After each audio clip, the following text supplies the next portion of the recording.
Hello students, how are you? Today we will discuss about requirement.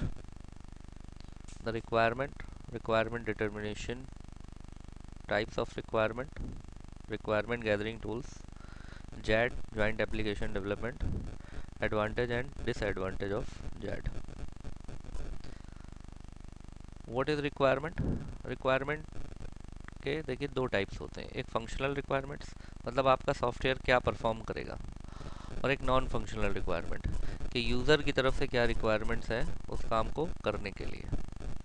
ठीक है, वो sir जैसे फंक्शनल रिक्वायरमेंट्स में like in functional requirement a process the system has to perform. Functional requirement क्या है? Process है कि system कैसे परफॉर्म करेगा, ये फंक्शनल रिक्वायरमेंट होती है। Information the system must contain, और उसमें इंफॉर्मेशन होनी चाहिए जो सिस्टम में कंटेन। जैसे लाइक आपको रिजर्वेशन कराना है, तो रिजर्वेशन कराने की जो फंक्शनल रिक्वायरमेंट है, फंक्शनल रिक्वायरमेंट है कि किस ट्रेन से जा रहे हैं, कब जाना है, और उसको कैसे प्रोसेस करना है, पेमेंट कैसे होना है, ये सब फंक्शनल रिक्वायरमेंट है। नॉन फंक्शनल रिक्वायरमेंट का मतलब होता है कि जैसे रिजर्वेशन हो गया तो वो कैसे पहुंचेगा, किस ट्रेन को पकड़ना है, वो प्लेटफॉर्म तक कैसे जाएगा, स्टेशन तक कैसे जाएगा, ठीक है, फिर उसमें क्या खाएगा क्या नहीं खाएगा, अपने साथ बेडिंग ले जाएगा नहीं ले जाएगा, ये सब नॉन फंक्शनल रिक्वायरमेंट्स होती है, यानी कि बिहेवियरल प्रॉपर्टीज़।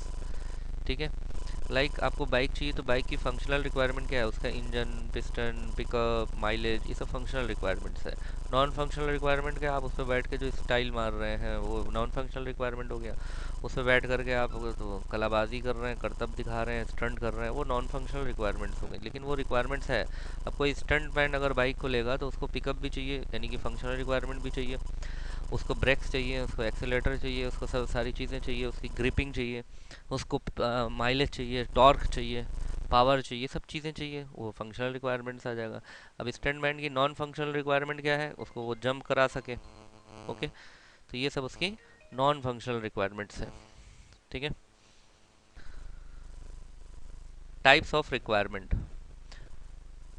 टाइप्स क्या है? यूज़र रिक्वायरमेंट्स हैं, सिस्टम रिक्वायरमेंट्स हैं, और software specification. This is the type of requirements. Like statements in natural language. User की रिक्वायरमेंट क्या है? नेचुरल लैंग्वेज में statements plus diagram of the service of the system provides and it's operational constant return for customers. Customers के लिए जो user की requirement है कि यूज़र इनपुट कैसे करेगा, यूज़र को क्या चाहिए, यूज़र को बिल निकालना है, यूज़र को प्रिंट आउट चाहिए, यूज़र को रिपोर्ट चाहिए, ये सब उसकी यूज़र की रिक्वायरमेंट। अब सिस्टम की रिक्वायरमेंट्स क्या है?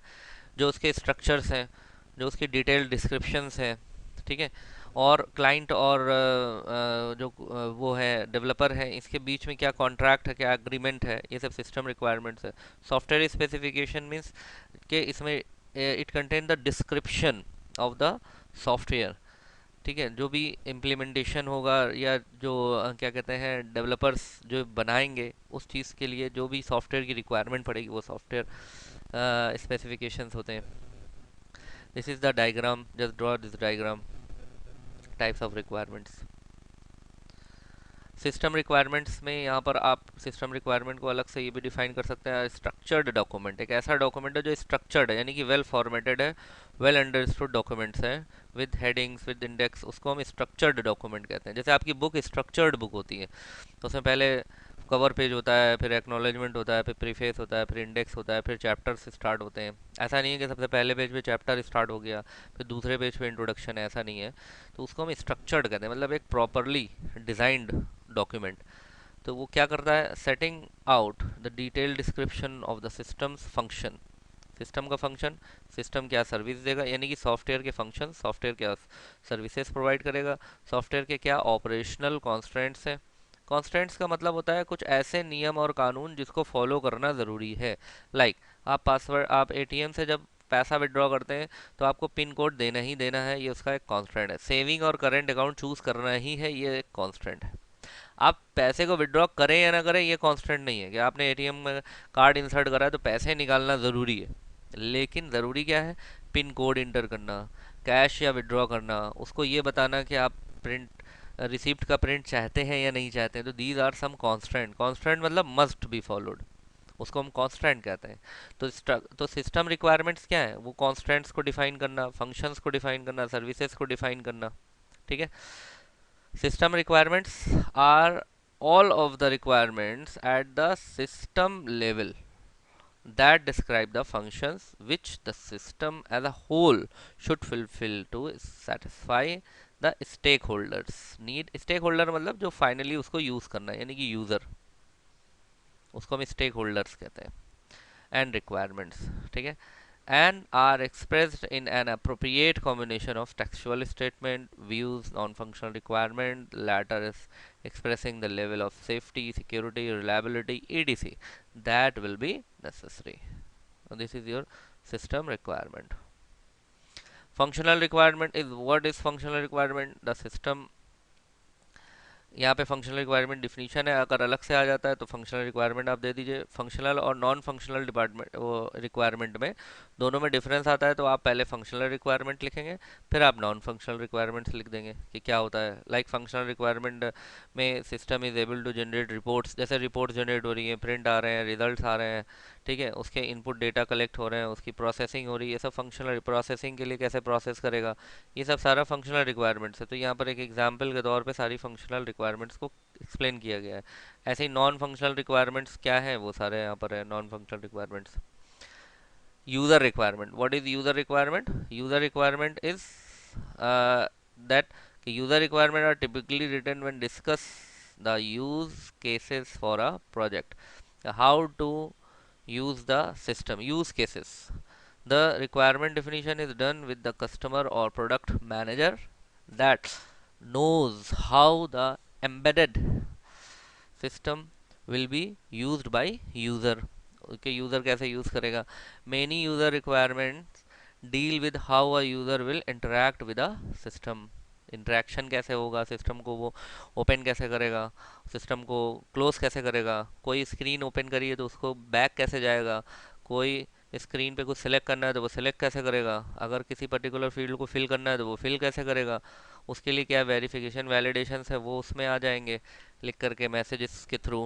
तो ये सब यूज़र्स रिक्वायरमेंट होती है, ठीक है। Just go through these points, you will understand the user requirements and note down it। Requirements determination, इसको हम कैसे करते हैं? डिटर्मिनेशन का मतलब होता है किसी भी चीज़ का निर्धारण करना कि कौन कौन सी चीज़ रिक्वायरमेंट में आती है, इसको इसको इसको निर्धारण करना कहते हैं। बाकी सारी चीज़ें सेम है। लाइक पर्पस क्या है? To convert high level business requirement into detailed requirements that can be used as inputs for creating models। what is the requirement? A statement of what the system must do or a characteristic it must have, कि इस requirement में क्या system चाहता है और उसकी characteristics क्या होती हैं। जैसे टाइप्स हैं फंक्शनल और नॉन फंक्शनल, हम लोग ऑलरेडी डिस्कस कर चुके हैं। तो उसी को डिटरमिन करना कि कौन सी फंक्शनल रिक्वायरमेंट्स है, कौन सी नॉन फंक्शनल रिक्वायरमेंट्स है, right. This is a requirement gathering technique. अब रिक्वायरमेंट को हम कैसे गैदर करते हैं? Observe the business. जैसे मान लीजिए कि आप किसी भी कंपनी के सॉफ्टवेयर बना रहे हैं, तो अब वहाँ पे जो रिक्वायरमेंट है, एक तो आपको जो कंपनी से बना रहे हैं, यानी कि जो आपका क्लाइंट है, डेवलपमेंट कंपनी का जो क्लाइंट है, वो तो आपको सब बता ही देगा। लेकिन आप अपने तरफ से क्या करेंगे? आप करेंगे एक टीम भेज देंगे जिसके लिए, जिस कंपनी के लिए, जैसे मान लीजिए आपको एक बैंक के लिए सॉफ्टवेयर बनाना है, तो आपने अपनी एक टीम को बैंक भेज दिया। अब बैंक में जा करके वो ऑब्जर्व करेगा, ऑब्जर्व द बिजनेस यूजर, जो वहाँ पर वर्किंग कर रहे हैं उनको ऑब्जर्व करेगा कि वो कैसे काम कर रहे हैं, किस डेटा को, उनके लिए कौन सा डेटा इनपुट है, कौन सा डेटा आउटपुट है, वो कौन सा फॉर्म भर रहे हैं, उनको आप ऑब्जर्व करेंगे, ठीक है। इसी तरीके से understand the day to day activity, और डे टू डे एक्टिविटी को आप 2 4 दिन 5 दिन उसको फॉलो करेंगे उन यूज़र्स को कि वो करते क्या है। किसी का भी अगर आपको नेचर समझना है तो उसको आप एक ही दिन में ऑब्जर्व करके नहीं फॉलो नहीं बता सकते हैं। अगर किसी पर्सन का, जैसे मान लीजिए किसी कोई पर्सन कैसा है, तो उसके लिए आप उसको 3 4 दिन 5 दिन फॉलो करिए, रूटीन उसका फॉलो करिए, तो आप समझ जाएंगे कि ये दिन भर क्या करता है और क्या चाहता है और क्या करना चाहता है ये, नहीं। जिसको रेकी कहते हैं, पुलिस के वर्किंग में उसको रेकी कहा जाता है। या चोर जब कोई चोरी करता है तो पहले रेकी करता है किसी घर की, कि इस घर का रूटीन क्या है, कै बजे जनरली लाइट ऑफ हो जाती है, कै बजे जनरली लॉक हो जाता है, कै बजे लोग यहाँ नहीं रहते हैं, उसको वॉच करते हैं। वो हो सकता है 1-2 दिन 3 दिन वॉच करें या 2-3 महीने तक वॉच करें, वो डिपेंड करता है। वॉच करना ही क्या कहलाता है? ऑब्जर्व और understand the day to day activity. तो आपको भी सॉफ्टवेयर अगर बनाना है तो आपको किसी भी ऑर्गेनाइजेशन का जिसके लिए सॉफ्टवेयर बना रहे हैं तो वहाँ जा करके डे टू डे एक्टिविटीज़ उनकी समझिए। तो आपको ये समझ में आ जाएगा कि यहाँ का सॉफ्टवेयर बनना कैसे है, आखिर ये लोग काम कैसे कर रहे हैं और क्या चाहते हैं। ठीक है। Capture document requirement, gate sign of from the customer. Customer से आप साइन ऑफ करवा लीजिए, है ना, और कैप डॉक्यूमेंट्स उनसे कलेक्ट कर लीजिए। और भी बहुत सारी रिक्वायरमेंट गैदरिंग टेक्निक्स होती हैं कि आप रिक्वायरमेंट्स को कैसे गैदर करना है, कलेक्ट करना है। Like uncover all requirements, build support and trust among the user.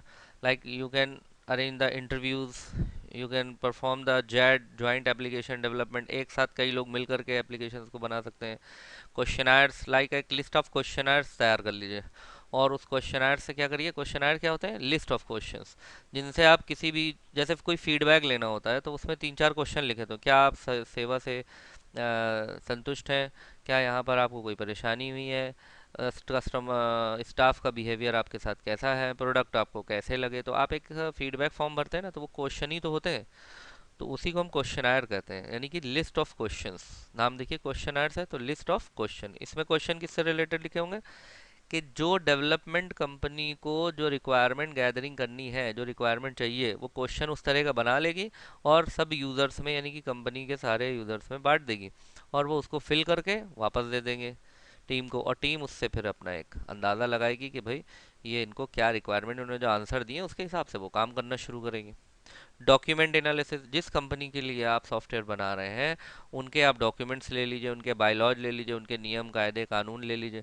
तो जितना भी रिटर्न मटेरियल उनके हैं उसको देख करके आप पढ़ करके समझ सकते हैं कि यहाँ पर इनको क्या रिक्वायरमेंट चाहिए, कैसा। ऑब्जर्वेशन आपको हम बता ही चुके हैं कि watch the user while they are working at their site, यानी कि क्लाइंट साइट पर। तो क्लाइंट साइट के डॉक्यूमेंट आप चेक कर लीजिए, क्लाइंट साइट के लिए एक क्वेश्चनर बना करके उनको दे दीजिए। जॉइंट एप्लीकेशन डेवलपमेंट जो अभी हम डिस्कस करेंगे आगे। और इंटरव्यूज़ ले लीजिए, जैसे आप यूज़र का, मैनेजर का, जैसे आप बैंक का सॉफ्टवेयर बना रहे हैं तो मैनेजर का आप इंटरव्यू ले लिए, कैशियर का इंटरव्यू ले लिए। इंटरव्यू लेने का मतलब क्या है? जॉब तो दे नहीं रहे आप उसको। इंटरव्यू लेने का मतलब आप सॉफ्टवेयर बनाना चाह रहे हैं तो उससे अपने अपने सॉफ्टवेयर से रिलेटेड उससे चीज़ें पूछें। जैसे आपने एक आर्किटेक्ट ले लिया और अपना घर बनवा रहे हैं आप, तो आर्किटेक्ट क्वेश्चन करेगा ना, साहब ये बताइए कि आप कैसा वेंटिलेशन चाहते हैं, अच्छा आप बताइए कि किधर विंडो चाहते हैं, अच्छा आप बताएं कि कितनी कार आप पार्किंग आप चाहते हैं। क्वेश्चन ही तो, वो इंटरव्यू ही तो हो रहा है ना एक तरीके से ये।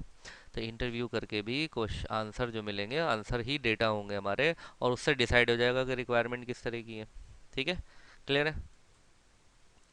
This is Z joint application development, important है, आपके एग्जाम में आता है, छोटा सा है, आप इसको याद कर लीजिए।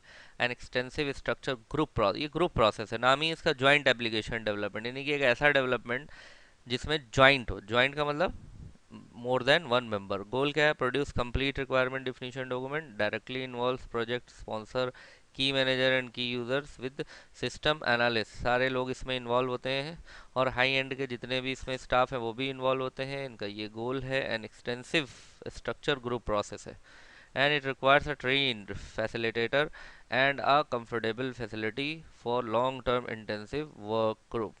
एक्सपेंसिव बट वैल्यूबल, एक्सपेंसिव भी है बट वैल्यूबल भी है। ये कहीं कहीं एक्सपेंसिव है, किसी किसी पार्ट में ये इनएक्सपेंसिव भी होता है।